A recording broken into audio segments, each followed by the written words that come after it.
हमने सीखा कि हाउ टू कैलकुलेट मोल्स। अब हम सीखेंगे उसमें how to calculate the molecules and atoms from the mass given. Calculation of number of molecules and atoms from the mass given. Given mass से हम कैसे नंबर ऑफ मॉलिक्यूल्स और number of atoms को calculate करेंगे, ये हम अब सीखेंगे। शर्त समझ आ रहा है आपको? ठीक है। Calculation of number of molecules and atoms from the mass given. ये सब करने के लिए इज अ 2 स्टेप प्रोसेस।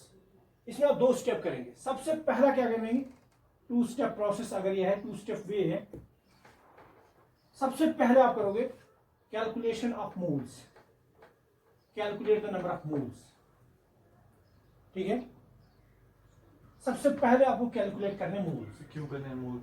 क्योंकि अगर हमें मॉलिक्यूल्स या एटम्स कैलकुलेट करने हैं, वो चीज नंबर ऑफ मॉलिक्यूल या नंबर ऑफ एटम किसी सबस्टेंस में जानने के लिए हम उस सबस्टेंस के मोल्स सबसे पहले निकालेंगे। हाँ। ठीक है।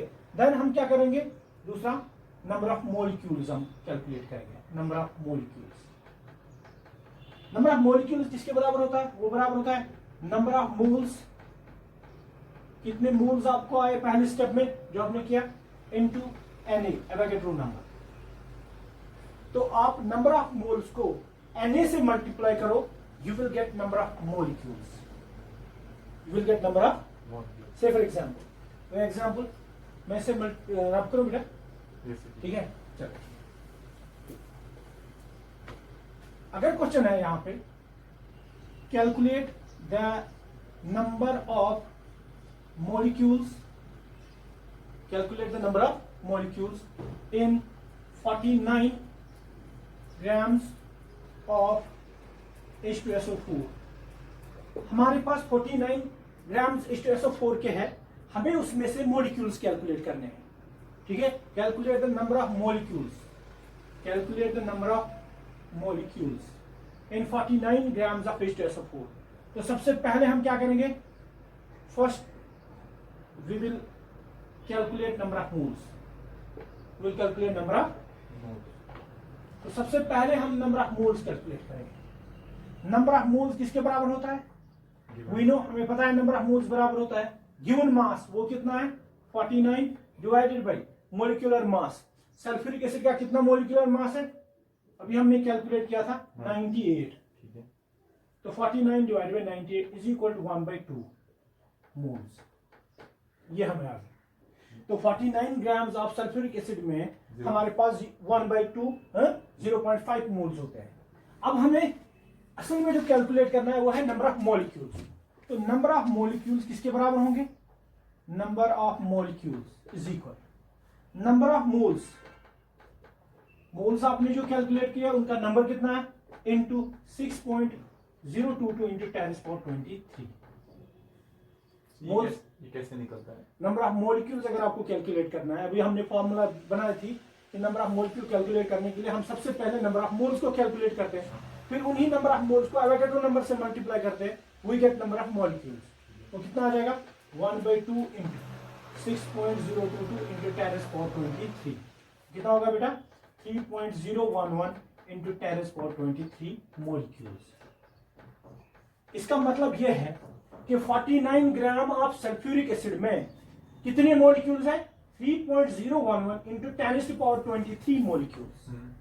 Now the next step is to calculate the number of atoms. ठीक है। हमने मॉलिक्यूल सीखा, मॉलिक्यूल को निकालना, मॉलिक्यूल को कैलकुलेट करना मास गिवन से। ठीक है।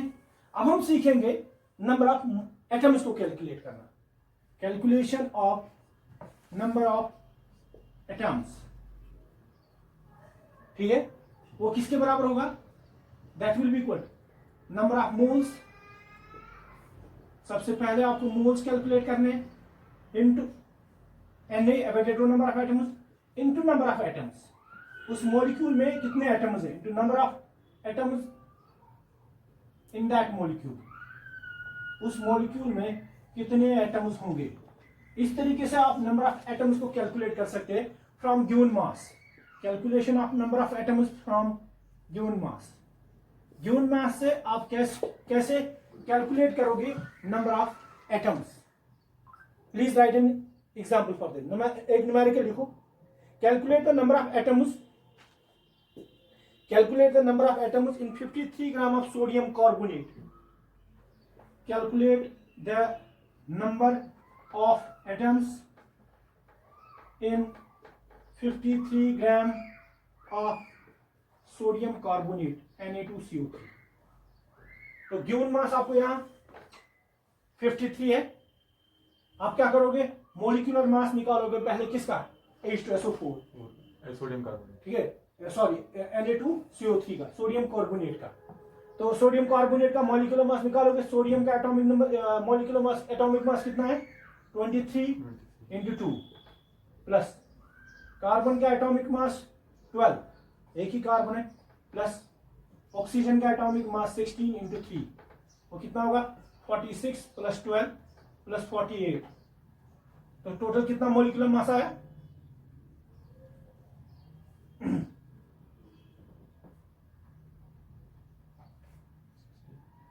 106। ये आपको मॉलिक्यूलर मास आया ग्राम्स में। हाँ, ग्राम्स में। अब इसके बाद हम क्या करेंगे, हमने मॉलिक्यूलर मास कैलकुलेट किया सोडियम कार्बोनेट का। नेक्स्ट स्टेप हम नंबर ऑफ मोल्स को कैलकुलेट करेंगे। तो नंबर ऑफ मोल्स को कैलकुलेट करेंगे, कैसे करेंगे शाबाश। नंबर ऑफ मोल्स किसके बराबर होता है, number of moles. Number of moles बराबर होता है गिवन मास, हमें सोडियम कार्बोनेट के नंबर ऑफ मोल्स निकालने, divide by molecular mass. Sodium carbonate का कितना गिवन मास है 53, डिवाइड बाय 106, वो कितने मोल्स हुए 0.5 मोल्स, 1/2 मोल्स और 0.5। अब हम निकालेंगे number of molecules. Number of molecule किसके बराबर, नंबर ऑफ मोल्स, एक सब्सटेंस जो मोल्स हमने कैलकुलेट किए into Avogadro number. Number of moles कितने कैलकुलेट हुए 1/2 into Avogadro number of atoms, ठीक है। 6 नंबर ऑफ मॉलिक्यूल्स 6.022 इनटू 10⁻23, कितना आ जाएगा number of molecules 3.011 into 10⁻23 molecules. जो हमें कैलकुलेट करना है वो हमें क्या कैलकुलेट करना था, हमें कैलकुलेट करना था नंबर ऑफ एटम्स। तीसरा, ये फर्स्ट स्टेप, सेकंड, अब थर्ड। अब हम कैलकुलेट करेंगे number of atoms. Number of atoms किसके बराबर है, number of moles into Na into number of atoms in that molecule. In that molecule, उस मॉलिक्यूल में number of atoms, number of moles कितने आए बेटा 1/2 into 6.022 into 10⁻23 into number of atoms in that molecule. Molecule का हमारे पास Na2CO3। So the number of atoms, इसमें कितने atom है, ये तो हमें फाइंड करना था नंबर ऑफ एटम्स। हाँ, तो नंबर ऑफ एटम्स किसके बराबर है, number of moles into Na Avogadro number of, ठीक है, into number of atoms in that molecule. अब इस मॉलिक्यूल में कितने एटम्स हैं, उसमें और इसमें डिफरेंस क्या है, नंबर ऑफ एटम्स और number of atoms means total number of atoms कितने हैं मास गिवन से।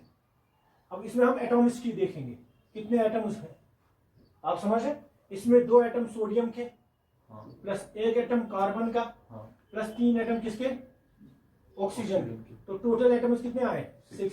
तो इनटू करेंगे किससे 6 से, तो देखो कितना आता है आपको।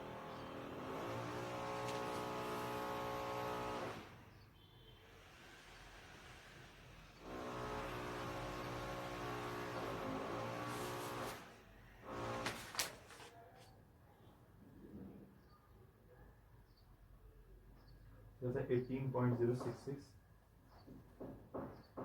वो कितना आता है शाबाश 18.066 into 10⁻23 इंटू 10⁻23 एटम्स, ठीक है। देखो अगला question,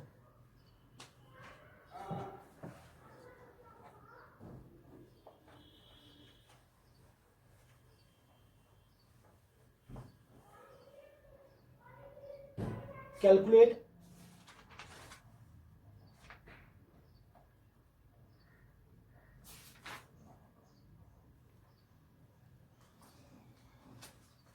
the number of atoms of each element. Calculate the number of atoms of each element. Calculate the number of atoms of each element present in 49 grams of H2SO4. ये numerical करो आप 49 grams of H2SO4 में atoms of each element calculate करने, मतलब atoms of hydrogen calculate करने, atoms of sulphur calculate करने, atoms of oxygen calculate करने। कैसे करेंगे शाबाश? सबसे पहला step, number of moles. Number of moles किसके बराबर होता है? गिवन मास H2SO4 का कितना है? 49 डिवाइडेड बाई 98, तो 1/2 मोल्स कैलकुलेट हुए। Second step, number of molecules. Number of molecules calculate करेंगे, वो बराबर होता है given mass, sorry number of moles into Na। Number of moles कितना है? 1/2 इंटू Na, 6.022 इंटू 10⁻23 मॉलिक्यूल्स। वो कितना है शाबाश? 3.011 इंटू 10⁻23 मॉलिक्यूल्स। मतलब ये जो हमें 3.011 into 10⁻23 मॉलिक्यूल्स निकले ना, हाँ, मतलब ये टोटल मॉलिक्यूल्स निकले। किसमें निकले मॉलिक्यूल्स? 49 ग्राम्स ऑफ H2SO4 में। अब इस 49 ग्राम ऑफ H2SO4 में अगर इतने मॉलिक्यूल्स है तो हम हर एक एलिमेंट के एटम कैलकुलेट करेंगे। तो हमें तो पता है, मतलब हाइड्रोजन हम हाइड्रोजन के, नाउ हम क्या करेंगे? हाइड्रोजन के एटम्स कैलकुलेट करेंगे। हाइड्रोजन के तो हमें नंबर ऑफ हाइड्रोजन एटम्स किसके बराबर होगा? Hydrogen, number of molecules, total molecules कितने हैं इनटू हाइड्रोजन की atomicity, number of hydrogen atoms, atomicity of hydrogen, कितने हाइड्रोजन के एटम्स है। नंबर ऑफ मॉलिक्यूल्स कितने? 3.011 इंटू 10⁻23 इंटू किससे करेंगे? H2SO4। इसमें हाइड्रोजन की एटॉमिसिटी 2 है, 2 एटम्स हाइड्रोजन के, इंटू 2, तो वो कितना आएगा? 4406, 6.022 6.044 into 10⁻23 hydrogen, 6.022 sorry 6.022 into 10⁻23 hydrogen atoms. अब हम कार्बन के एटम निकालेंगे। Number of carbon atoms, number of carbon atoms किसके बराबर? नंबर ऑफ मॉलिक्यूल्स, H2SO4 के कितने मॉलिक्यूल्स निकले इनटू कार्बन की एटॉमिसिटी। कार्बन क्यों निकालना है? कार्बन अलग अलग, हम क्योंकि गिवन न्यूमेरिकल में ये पूछा था कि calculate the number of each element. H2SO4 में कार्बन नहीं है, sorry sulphur. Sulphur. Number of sulphur atoms हाँ, किसके बराबर होगा? Number of molecules 3.011 into 10⁻23 into 1 होगा 3.011 इंटू 10⁻23 एटम्स ऑफ सल्फर। ठीक है। Next, number of oxygen atoms. अब हम सीखेंगे ऑक्सीजन एटम्स कितने हैं सल्फ्यूरिक, वो किसके बराबर होगा? नंबर ऑफ मॉलिक्यूल्स, कितने नंबर ऑफ मॉलिक्यूल्स है? 0.3.011 इंटू 10⁻23 इंटू एटॉमिसिटी ऑक्सीजन की कितनी है? 4। There are 4 oxygen atoms present in the sulphuric acid into 4। चलो वो कितना आएगा? 12.044 इंटू 10⁻23 ऑक्सीजन एटम्स। तो इस तरीके से हमने इस वीडियो में सीखा कि हम कैसे नंबर ऑफ मॉलिक्यूल्स को कैलकुलेट करेंगे। नंबर ऑफ मोल्स पहले लेक्चर 1 में हमने सीखा था कि नंबर ऑफ मोल्स कैसे कैलकुलेट करेंगे। करेक्ट, हमने नंबर ऑफ मोल्स को कैसे कैलकुलेट करना सीखा। शाबाश। नंबर ऑफ मोल्स बराबर होता है given mass divided by molecular mass. अगर गिवन मास एटम का तो एटॉमिक मास नीचे, अगर मॉलिक्यूल है तो मॉलिक्यूलर मास। नेक्स्ट हमने सीखा ये भी कि मोल किसके बराबर हो सकते हैं, if it is a gas, if the volume of gas is given, then number of moles at that time is equal, किसके बराबर होते हैं, given volume of that gas at STP divided by 22.4 litres. तीसरा हमने ये भी सीखा कि मोल को कैलकुलेट करेंगे, नंबर ऑफ मोल्स बराबर होता है किसके बराबर, शाबाश, नंबर ऑफ पार्टिकल्स और molecules divided by 6.022 into 10^23. From these three parts we learned how to calculate number of moles. तो इसके बाद इस वीडियो में हमने सीखा कि नंबर ऑफ मॉलिक्यूल्स कैसे कैलकुलेट करेंगे फ्रॉम द गिवन मास, और नंबर ऑफ एटम्स कैसे कैलकुलेट करेंगे फ्रॉम गिवन मास, ये भी हमने सीखा। तो फाइनल एक एक्सप्रेशन अगर बताएंगे नंबर ऑफ एटम्स निकालने के लिए, तो नंबर ऑफ एटम्स किसके बराबर होंगे, शाबाश, वो अभी हमने बता दिया आपको, ठीक है। Number of moles into Avogadro's number. Number of moles into Na into atomicity, ठीक है। नंबर ऑफ मोल्स को मल्टीप्लाई करेंगे Na से तो आपको मॉलिक्यूल मिलेंगे, मॉलिक्यूल को उस मॉलिक्यूल में एटॉमिसिटी क्या होती है एटम्स की, उससे मल्टीप्लाई करो तो आपको नंबर ऑफ एटम्स मिलेंगे। आप समझ रहे हैं। इसके बाद अगले वीडियो में हम नंबर ऑफ इलेक्ट्रॉन सीखेंगे कैलकुलेट करना, नंबर ऑफ प्रोटॉन, आप समझ रहे हैं, और भी हम सीखेंगे बहुत कुछ अगले वीडियो में, ठीक है। Thank you.